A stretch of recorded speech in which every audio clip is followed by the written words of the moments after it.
總價64萬買精裝3房，70零萬咧買108方嘅細房2廳2衛，仲係70年住宅產權。翻到港珠澳關口咧，講緊揸車25分鐘，10分鐘就可以去到珠海嘅三毛會員超市啦。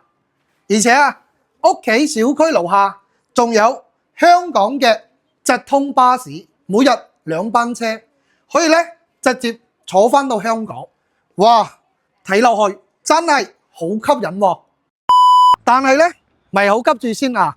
似啱先嘅樣板間視頻呢啲咧，我相信大家喺網上一定都刷到特別多呢個樓盤，包括我哋後台咧都經常有啲粉絲會發過嚟問我哋呢個樓盤值唔值得買，喺邊度嗱？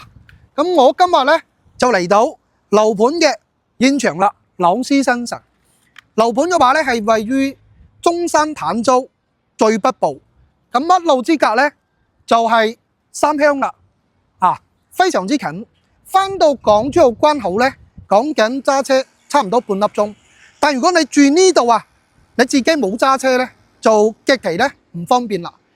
周圍嘅現場咧，幾乎都仲係空地。咁生活配套嘅話咧，幾乎可以話係目前係零，真係冇咩生活配套。咁另外咧，仲有一個重點，依家賣緊嘅係二期呢邊，屬於樓花，係27年8月咧30號先交樓，幾乎仲有1年半嘅時間。呢個咧提醒一下大家，就要謹慎啲啦。呢個發展商係私企，唔係國企央企。咁大家都可以上去網上咧自己 check 一 check。咁呢度我就唔過多去講發展商啦。